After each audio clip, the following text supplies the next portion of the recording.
Welcome to the Be All You Can Be MSC, a podcast dedicated to empowering Army Medical Service Corps officers and professionals like you. I'm your host, Stephanie Moore.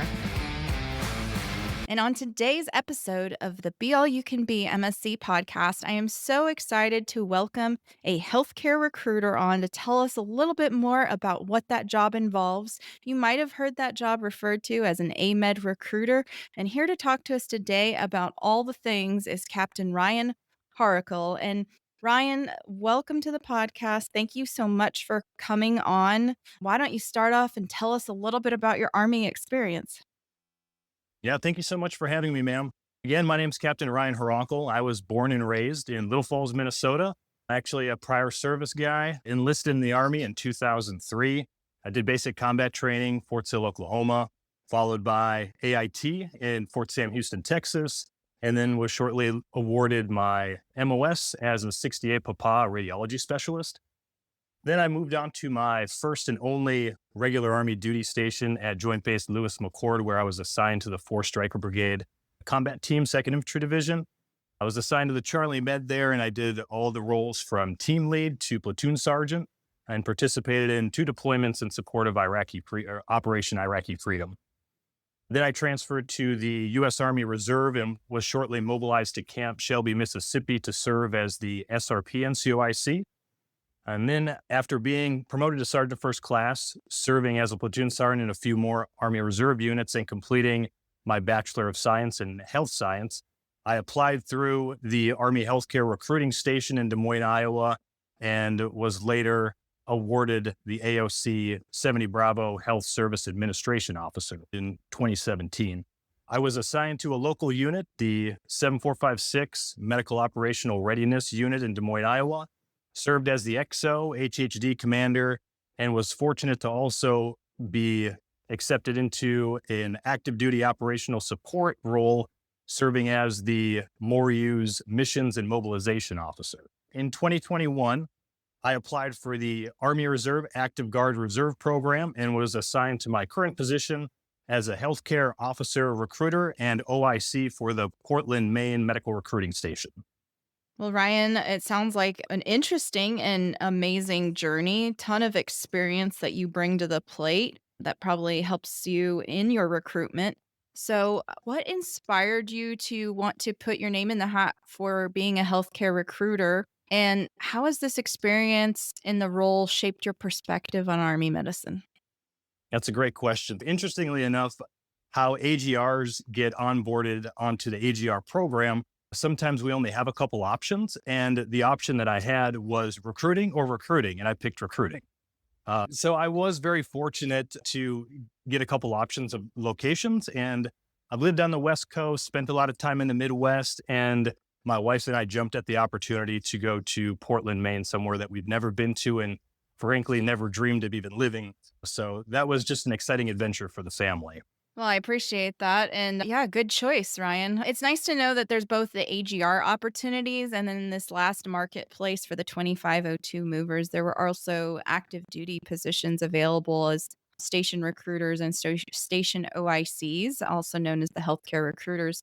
So, what are your key responsibilities as a healthcare recruiter, and do they differ from a traditional recruiter?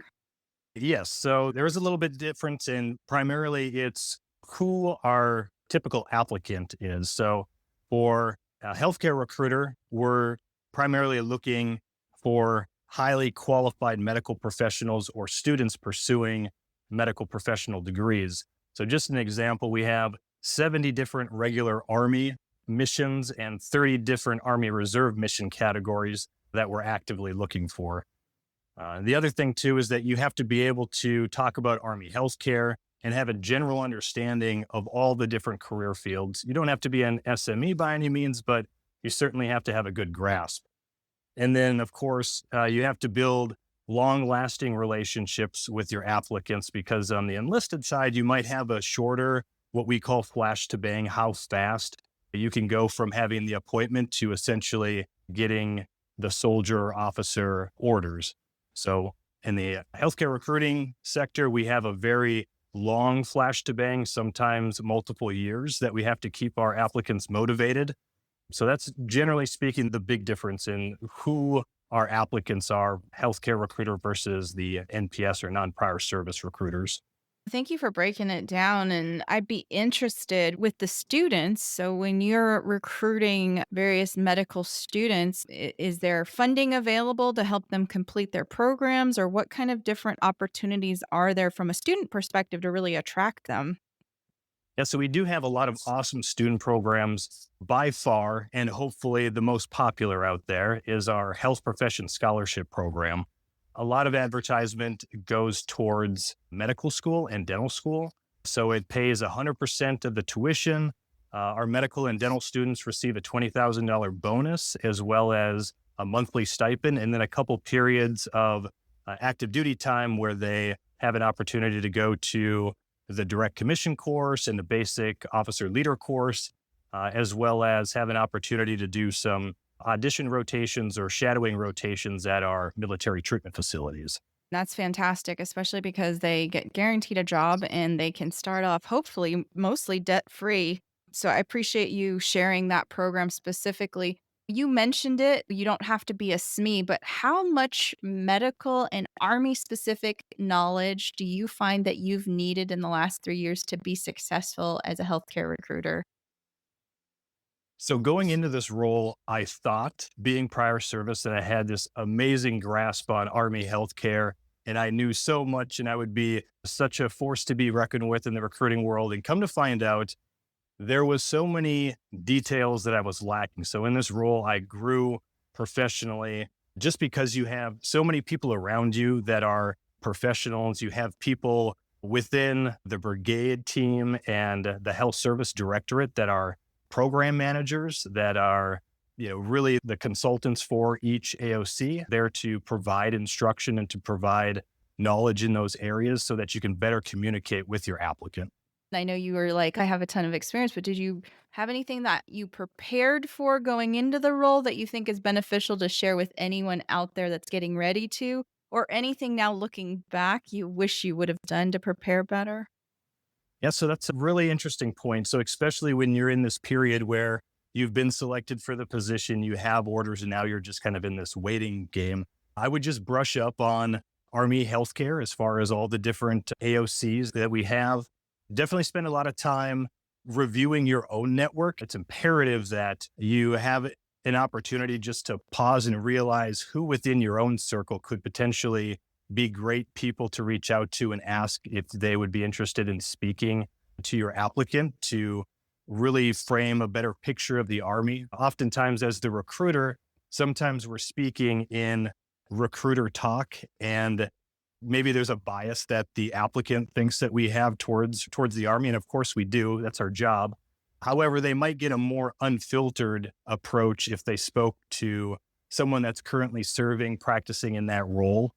That's great advice. And I was going to comment, you have actually done a really excellent job in your networking because you and I met through LinkedIn, actually. Yes. Anything else you want to add on things that you wish you would have done prior to for preparation? To be honest with you, sometimes you just don't know what you don't know. And that I definitely felt that a lot. It doesn't hurt, of course, as you're preparing to come into this position, to scope out your area. What colleges do you have in the area? What medical schools? What hospitals? Do you know the residency programs that are in the area? Another key point is what Army Reserve units are located in the area. And if you're an AGR recruiter, you definitely have to have a grasp on what the Army Reserve does medically, what kind of units there are, because there is definitely a big difference between the regular component, active duty Army, and the reserve component. And sometimes, again, if you don't know, you don't know. But as the AGR officer recruiter, that's your wheelhouse, and you really need to have a grasp on reserve medicine. No, I appreciate you sharing those insights, Ryan. You talked about that you're targeting medical professionals and students, but who are like the primary candidates you engage with, and what makes the approach to recruiting medical professionals so unique? Yeah, so I would say that our primary mission in the Medical Recruiting Brigade is definitely our MedCorps Health Profession Scholarship Program. So this is our feeder pipeline to create essentially Army doctors. And this where recruiting becomes quite interesting because it's not always I graduate with a biochemistry degree and then my next step is medical school. So sometimes you have students that go to college, complete their degree, then maybe they're taking a year or two of a gap year. So you might have met your applicant at a suture clinic when they were a sophomore, but they're not ready to apply for another 4 years. And then it will be 5 years by the time they get accepted to medical school and take their oath and sign their contract. So it really is a mission where you're constantly creating relationships, providing information and feedback to applicants, and just ultimately providing knowledge about the Army and getting people excited. But just know that you're entering in a long-term relationship with most of your applicants that are serious about applying. That's an interesting way of putting it, that a long-term relationship, because I was going to say, like, how do you keep that candidate motivated and yourself motivated, right? Because you don't see the results of your work until later on, if ever. It sounds like you might have to hand it off to the next recruiter potentially. You're 100% correct. And there very much is a like a 50-meter target, if you will, where you're focused on building applicants and you have a deadline. You need to get this applicant to the next board, but you're also motivating your funnel to potentially check out an Army War Docs podcast or get them to some type of symposium or a panel that's happening, or just connecting them with more resources so they can continue to get excited about Army medicine. That's an interesting approach, and I never thought about it. We try to use the team and community aspect from a retention perspective, I know, for active duty, but it sounds like you try to introduce them to our Army community and camaraderie to also entice them to want to be a part of it. When you mentioned War Docs and taking them to a conference or events like that, I never thought of it that way. So I appreciate you sharing that. Yeah, for sure.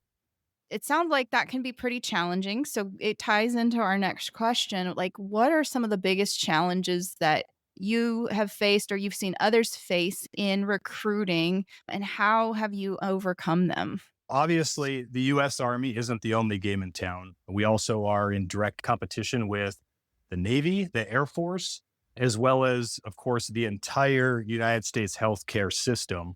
And it's our responsibility to show all the strengths of the Army and what our organization can offer them as a career, as a potential pathway to achieve their goals.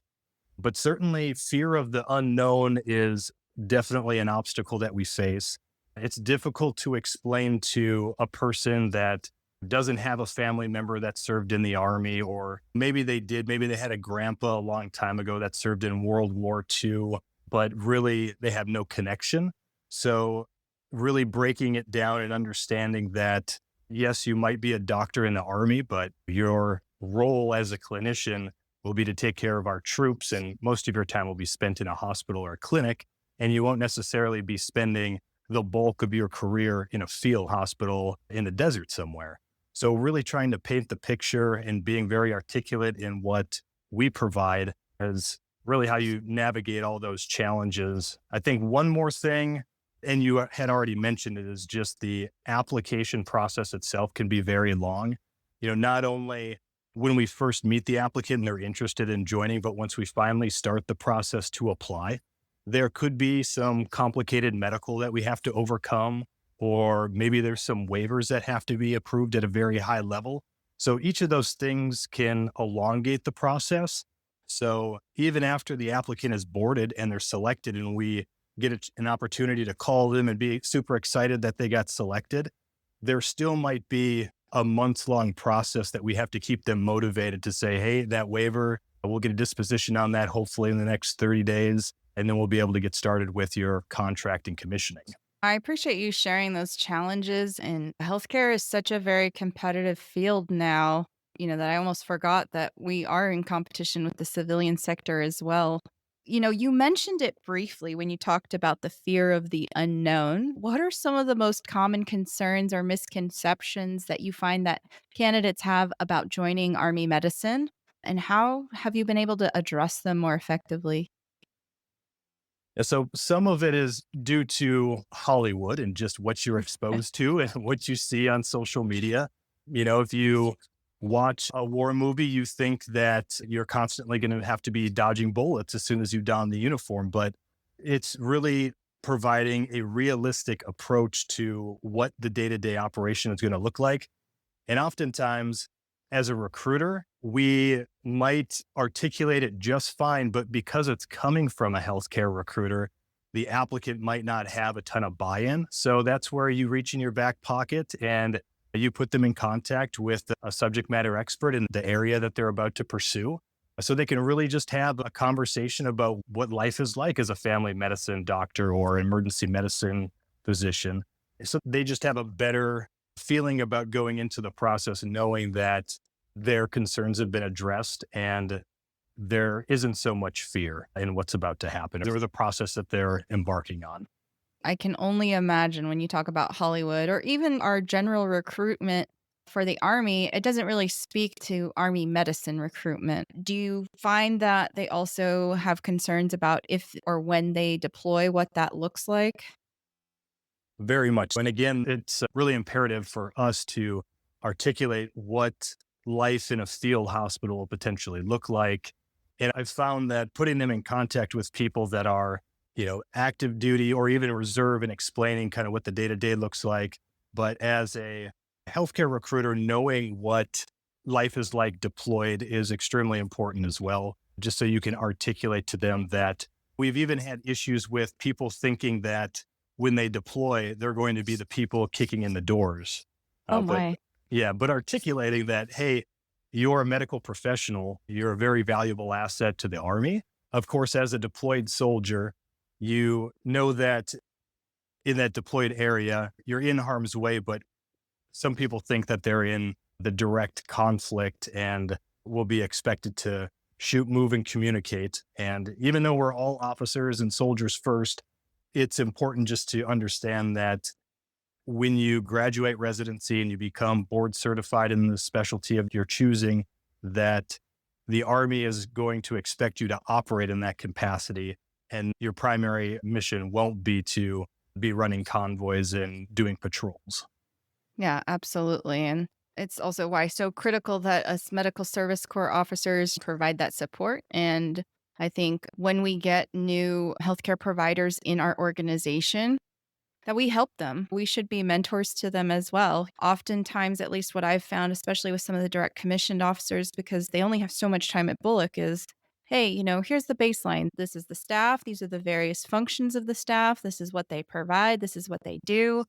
I think that's a big part of being a 70 series medical service corps officer too, is to be mentors to our newly direct commissioned healthcare providers that come in, to provide them that sense of you're a part of the team and you're important and this is how it works and this is our role in supporting you and supporting the team.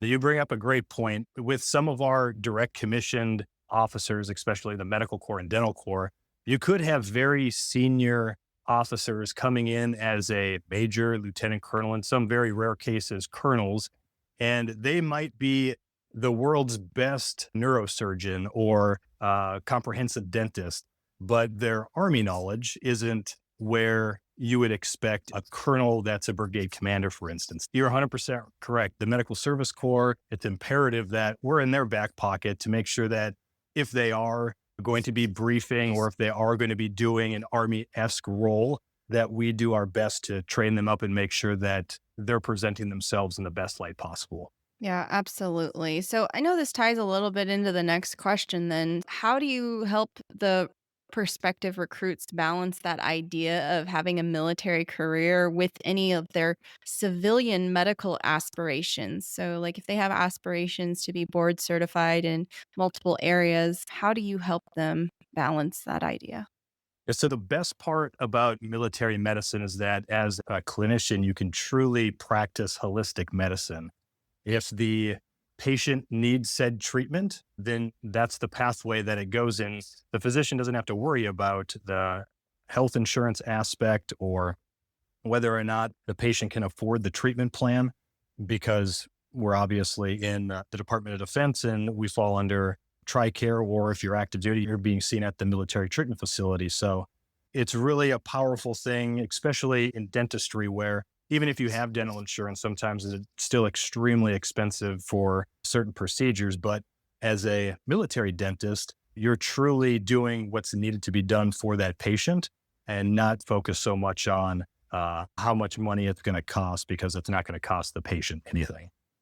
And for the audience out there, just so it doesn't sound like we're frivolously spending, the reason for that also is because it's primarily we're talking about our military members, not the dependents Yes. necessarily. Yeah. Because at the end of the day, we're just like a weapons system and we have to ensure that we maintain the readiness of our personnel. So I wish that was the case with my son when he has to go get dental work.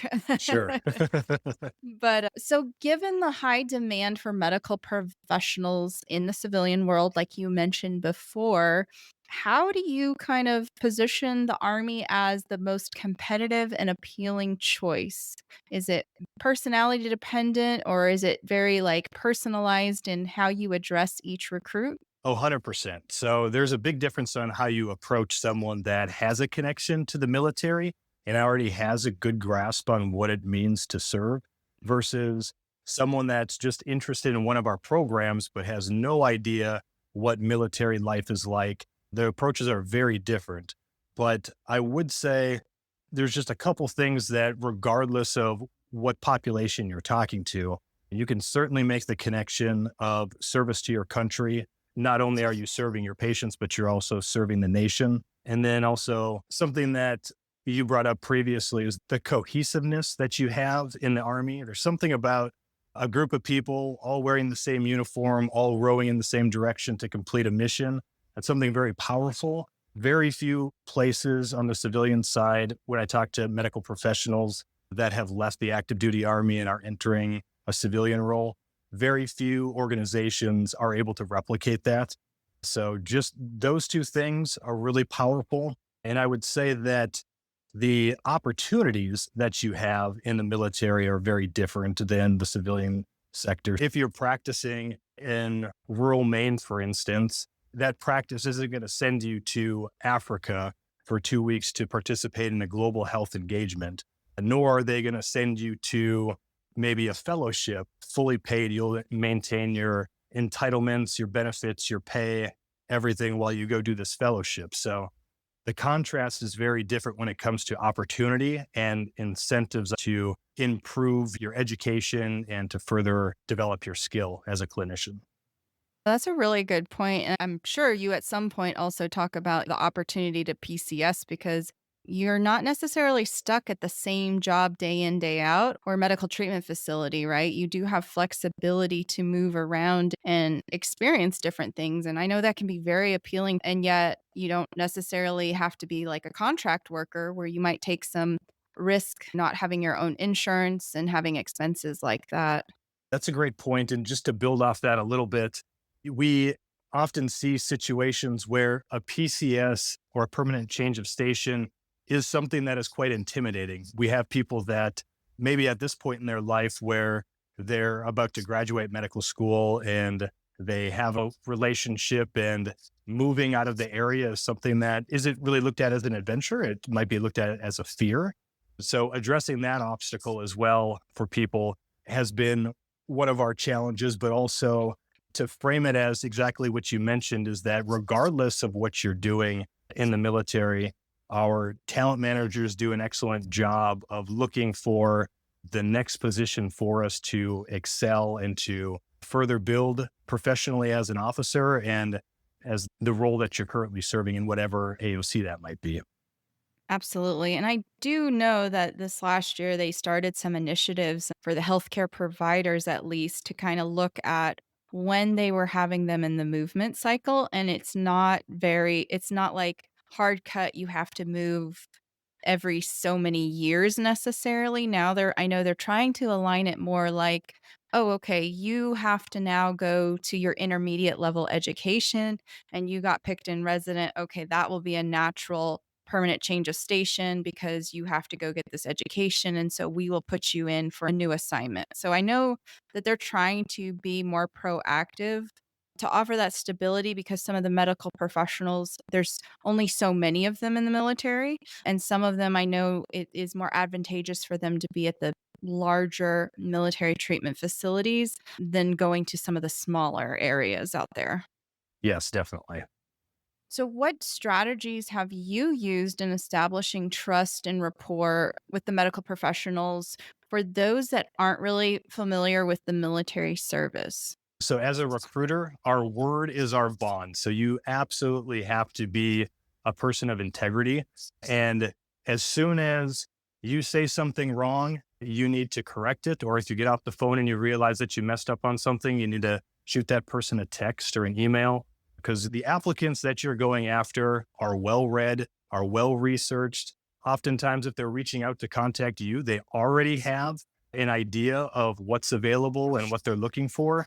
If you're ever kind of sidetracked where you just have a call in, for instance, and you're completely caught off guard, it's important to either maybe make an appointment and study up on that particular job, or just speak very candid. And it's okay to say, I don't know, I'll get back with you.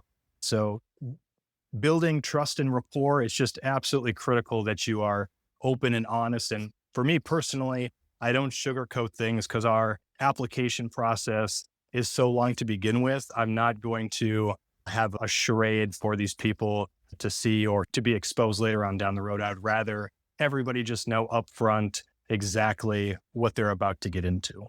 I appreciate that comment only because I think we've all heard the horror stories about people either themselves at some point early on in their career or their kids going to the recruiter and the recruiter telling them, nope, these are the only jobs you can get. 100%. Yep. So I appreciate that remark very much. When you are tailoring your messaging to the various medical specialties, how do you manage that? Because, we talk about how many specialties there are in Army medicine, and there's a ton. So, how do you go about tailoring that message, whether it's to a physician or a nurse or physical therapist? How do you keep yourself so that your word is your bond and you're delivering the correct information? Yeah. In the most ideal situation, you would make contact with that person, figure out what they're interested in, and then schedule an appointment. And that way you kind of have a little bit of buffer time to be like, okay, this person is really interested in physical therapy. Now I can enter our program guide and read up on physical therapy. I can go to the specialty core page on our SharePoint, read up on the requirements of what it is to become a physical therapist. And then I can enter that conversation confident, knowing that I know what the requirements are. I know what life, generally speaking, is like as a physical therapist. And I can articulate that to the applicant, because that's the other thing. Regardless of who you're talking to, you have to speak with confidence. You have to be sure of yourself. So just having that lead time to do some research and some prep before you talk to the applicant is extremely important. I appreciate you sharing that. And so, just to bring it up, because I know we talked about it actually before we hit record, is what kind of schooling do they provide you with before you go into the position? So generally speaking, if you are a direct commissioned officer, you will go through two courses. And again, I'll break this up a little bit. So if you're going the active duty route or the regular Army route, you will go to Fort Sill, Oklahoma, and you'll attend the Army Medical Department Direct Commission course. And then literally your next stop will be Joint Base San Antonio, Fort Sam Houston, Texas, and you'll attend the Army Medical Department Basic Officer Leader course. So both of these courses are designed to essentially be Army 101, where you're learning the fundamentals of what it's like to be in the Army, and then Army Medicine 101, where essentially you're building off of that Army foundation, and now you're layering a layer of Army healthcare and what it's like to be in Army medicine and how we fit into the bigger picture of the Defense Health Agency. I appreciate that, Ryan. What kind of teamwork is there in being a healthcare recruiter? Is it a team effort? What does that kind of look like for you and the other healthcare recruiters out there? Yeah, it's very much a team effort. Most, like for instance, I'm in a small station. So I have a station commander that is an enlisted sergeant first class. I have a DA select recruiter, staff sergeant. And then I also have a U.S. Army Reserve AGR healthcare recruiter. And then there's me as the healthcare officer, or our position is listed as AMEDD OIC. So we are very much in contact with each other all the time. If someone is processing in our station, all of us know what's going on with the applicant. And we have great rapport with the New England Medical Recruiting Company in Boston, Massachusetts. So it's definitely a collective effort, constant communication to make sure that our applicants' application are routed appropriately and gone through the appropriate quality checks to make sure that everything that's there is needed to be so they can be represented in the best light. I appreciate you sharing that insight because I know for some people they'd be like, "Oh, I don't know if I want to be out there alone and afraid," right? So the fact that it isn't just you on your own and that it is a team effort, I think is great to hear. So I'd be curious, what does success look like as a healthcare recruiter and how is that measured? No different than any other assignment in the Army. You want to leave the organization better than you found it. So in the recruiting world, it's very much production oriented, but at the same time, what relationships have you created throughout the community? Do you have a good rapport with the medical school in your area? Do you have good rapport with the pre-health advisors in your universities and colleges? Are you able to get access to your healthcare facilities to talk about residency programs? But bottom line, you can have as many relationships as you want, but you definitely still have to be boarding applications, getting people to the board. And of course, the bottom line at the end of the day is, did that person actually assess and commission into the Army? And are they now an officer in the Army? Again, a long pipeline, but there's multiple things that will define success from an individual basis as well as the station. But at the end of the day, our job is the generating force. So we need to get people in the Army. So, how has being a recruiter helped enhance your leadership? This recruiting assignment has opened my eyes up to really understand the importance of retention. You can spend years upon years getting someone in the military, and if we're not taking care of our soldiers and we're not doing our best to get them to where they can achieve their goals and strive to achieve their personal missions, then we're really failing. And the retention aspect, as I go to my next assignments, I will be honing in on that, specifically looking at how, as a future commander or future leader, I can really impart a sense of caring, servant leadership, taking care of my people, and figuring out what the pain points are, because ultimately we need to be solving problems. Not every day is rainbows and sunshine. We all know that. But if a person feels like they're being taken care of, I think it's critically important, and they might decide to go on for another assignment. It's great that you bring up retention because it's also not just about retaining the talent we have, it's building the bench, but also if we in our employees or our team members give them a good experience, regardless of when they decide to leave the military, they will then share their experience with everyone they know, good or bad. And so I think we all as a team need to continue to make a concerted effort as at creating the best environment possible, right? Because we all own the climate and we all own the culture. Regardless of your rank, we all play a part in that. That's a good point. And I actually have something that I left out of my intro. I was actually a stop loss soldier to deploy again. So my 6-year contract turned into 7 years and 2 months. And I could have left very bitter, but instead I looked at it as a positive light. That's where I was supposed to be in life, and really owned my next stage in life. And I would just encourage, if you're a veteran listening to this, that just remember where you were before you joined the military, and all of your successes and what you turned into leaving the military. Not everybody has the greatest of experiences, and I get that, but even my worst days, I can reflect back on and realize how far I've came as a professional, as an individual. I mean, before I left for the Army, I was working at a cheese processing plant in Minnesota. It's just really humbling of all the opportunities and cool experiences that I've had in the military. Well, I love that perspective because I will tell you, I initially signed up for my 3 years. Obviously, my plan has changed. Just a little bit. Yeah, 16 additional years later. But it's interesting in my Army journey, the things that I've gained, that little moments in life have made me appreciate what I've gained from a perspective of resiliency, the ability to process things quickly, make very quick but sound decisions because of the way that the Army has invested in me as a leader. And I will tell you, I took it for granted for a long time.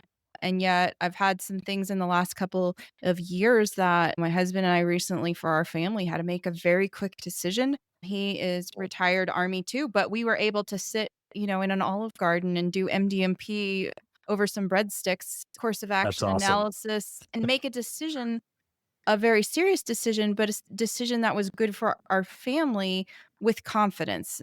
And I don't know that I would have been capable of that without my military experience, if I'm being just frank. I appreciate you sharing that about kind of turning that stop loss into a positive, because you're right. When the stop losses were happening, there were a lot of very upset folks over that. And I think because partially at the time it was a very sudden thing, right? It kind of Yes. came down overnight, but definitely a necessity at the time. So thank you for sharing that very personal story. So I think we talked about it a little bit, but how do you feel like being a recruiter has allowed you to continue to contribute to the Army's greater mission and also the medical community as a whole? It's humbling if you really take a step back to think that the person that I am allowing to contract to provide this scholarship to, or this doctor that I am doing a direct commission for, and we're able to do their application and successfully get them to the finish line, that they could potentially be taking care of my family someday.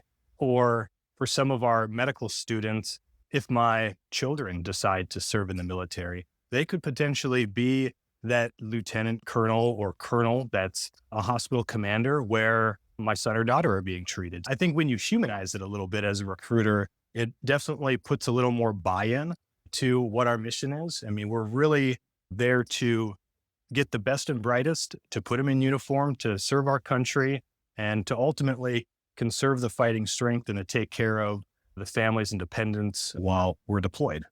Do you have a memorable success story that's really significantly impacted your last 3 years as a recruiter? Like, did one stand out in particular? So each applicant definitely has their own story and our own journey together that we have. But one in particular was a person actually living in Australia. Her cousin was an ROTC professor or instructor at the University of Maine. And she got his information and ultimately led to getting my information. And she reached out wondering if she was able to apply for the health profession scholarship program to go to medical school.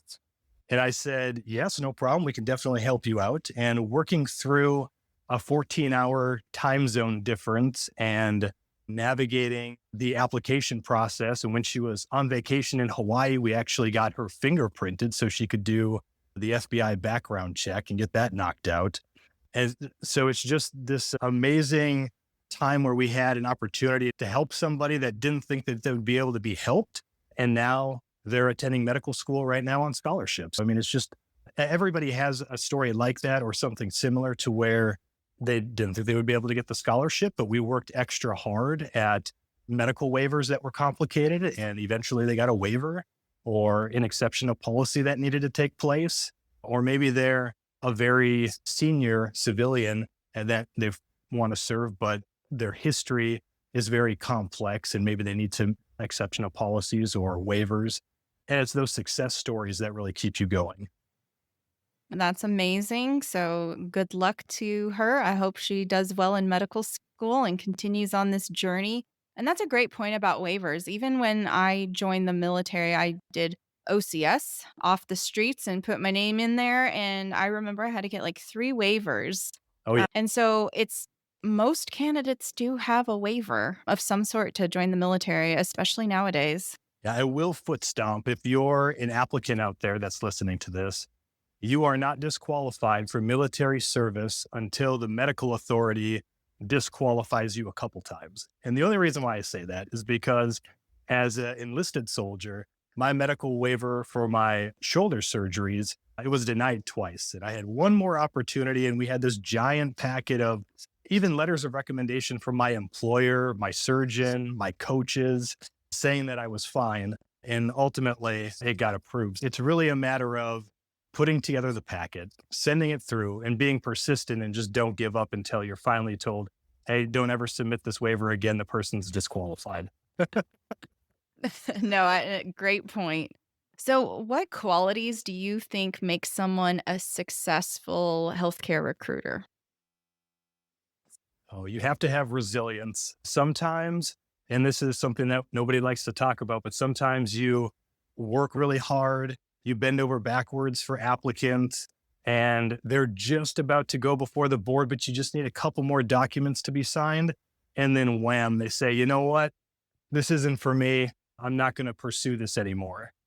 So potentially months of effort working with this person are kind of flushed down the toilet, and you need to pull yourself up, dust yourself off, and go find the next one. And sometimes it's very challenging, but it's definitely one area. You just got to be resilient. You got to keep going and doing what you're supposed to be doing. There's really a lot of qualities in some things, like we've in our discussions before, sometimes we have a difficult time because I enjoy working. That's really my passion. And sometimes the recruiting can kind of expand the normal business hours, because if you have a professional, most likely they're working during regular business hours. So you have to flex your schedule to accommodate whenever your applicant is available to do paperwork and to have discussions. So it's important to be flexible. But on the same token, it is very important that you establish some boundaries, because for your entire assignment, you can't be glued to your chair. You have to get out. You have to be cognizant of what you're putting in your mouth. You still have to pass height and weight. And of course, you need to get out and exercise to maintain that resilient mindset. Well, and also have a personal life too. Oh, yeah. Don't forget about that. You definitely have to have a life outside of work. Just like any other assignment, your commander at all levels, if you came married, they want you to leave married. So that's critically important too, for the whole team, that your family is also well taken care of during this time. Thank you for sharing that additional insight, Ryan. So, for you, what has been the most fulfilling part about being a recruiter? It's the first time in my Army career that I have been held to kind of a production standard, or, you're shooting for a number, and each station is assigned a number with various mission categories. And it's the first time that we've had, or that I personally had in my Army career, where my efforts truly translated into success. I know sometimes we can kind of be in roles where the definitions of success are a little bit confusing. Sometimes they're a little subjective. In recruiting, on the other hand, it's kind of black and white. Either you're getting people to the board or you're not. You're commissioning people or you're not. And some things are very well in your control, but some things are out of your control. But it's really inspiring to me to be around a bunch of other professional recruiters that are all very focused on the mission. The 1st Medical Recruiting Battalion has a motto that we make mission on purpose, and we're very deliberate in what we do and how we do it, so that we're not surprised at the end of the fiscal year what the scorecard shows.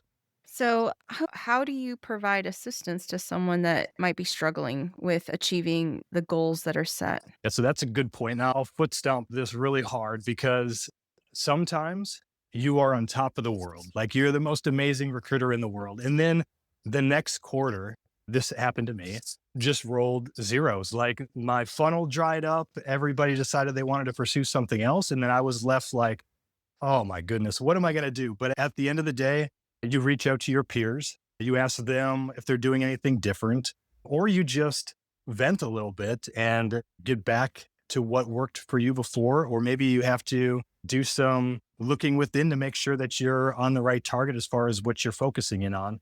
And then, of course, our officers are here for really a moment in time, but we're assigned with career recruiters that have switched their MOS from whatever they were doing previously to 79 Romeos. So these folks have been in recruiting for a long time, and they can certainly teach you more of the art and science of the recruiting as opposed to you looking at the situation as a healthcare professional or subject matter expert in the medical service corps or the officer perspective. I appreciate you sharing that because I'm sure you've had ups and downs being that you've been doing this for over 3 years. So thank you so much for opening up about that, Ryan, and sharing your experience on this. Do you have any last words you want to add about recruiting before we shift to something fun? I would say that it's important to take a holistic look at your career. And if healthcare recruiting is something that you thought might have been interesting, and to be honest with you, if you're looking at your marketplace, let's be real, a lot of the healthcare recruiting officer positions are in some pretty sweet locations that they don't have a large military installation close by. You have some amazing opportunities to be assigned in some really cool spots. Like, for instance, just in the New England Medical Recruiting Company, we have Portland, Maine, Burlington, Vermont, Wallingford, Connecticut, Albany, New York, and Boston, Massachusetts.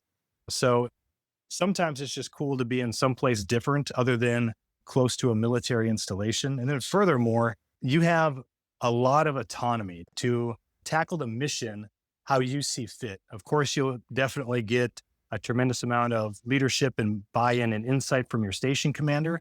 But generally speaking, it's up to you to organize a plan to tackle your mission and to put people in boots. So I would just encourage that if anybody's in the marketplace listening to this and you're kind of teeter-tottering on whether or not this is something you want to pursue, don't be scared of the being in recruiting. It's a ton of fun. You meet a lot of cool people and you really expand your network significantly being in this role.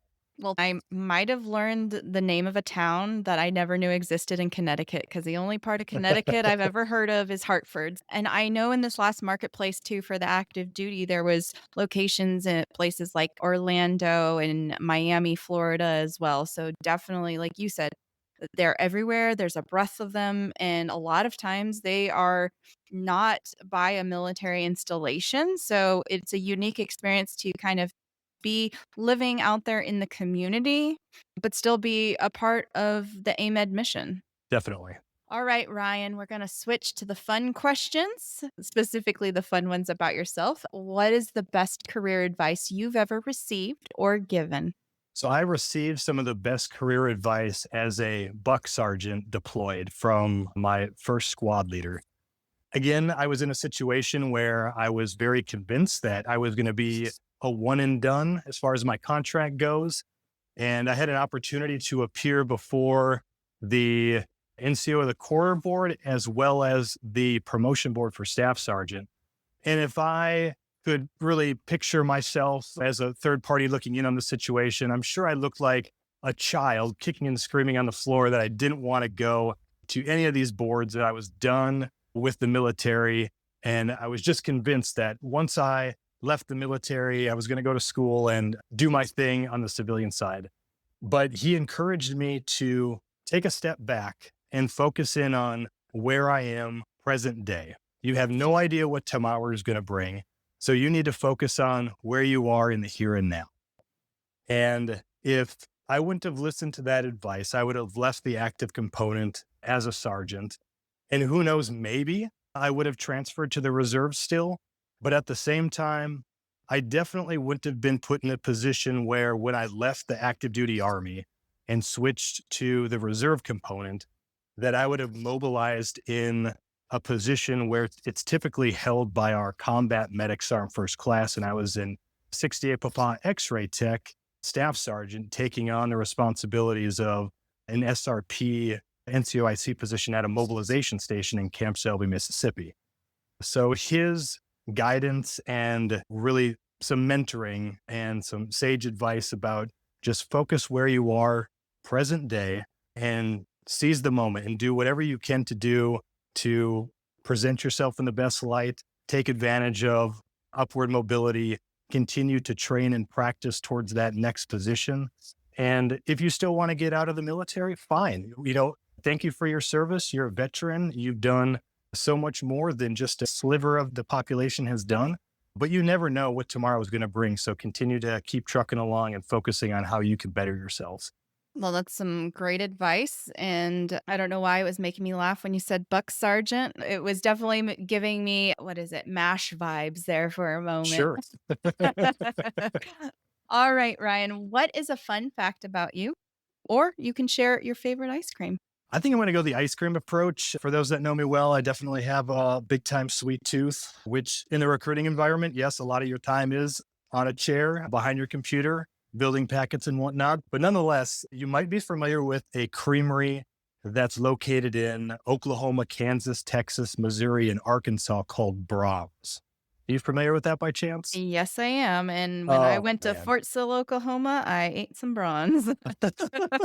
So I can't pick between the two. They're like children. So cookie dough and peanut butter cup, they're tied for my first place. And I absolutely love it. My in-laws live in Coffeyville, Kansas. So anytime we go to visit, we definitely hit up the local Brahms multiple times. Nice. Well, thank you for sharing. You're definitely bringing back some fun memories in my own mind thinking about it. Well, Ryan, thank you so much. It's been an absolute pleasure. I appreciate you sharing this insight and your experience. And we'll make sure also to link your contact information in the episode details. Thank you again for joining us. Thank you so much for having me.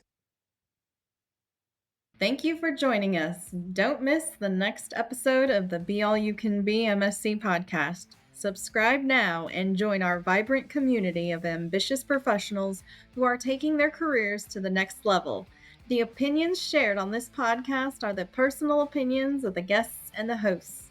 They do not reflect the official position of the Medical Service Corps, the Department of Defense, or the U.S. government.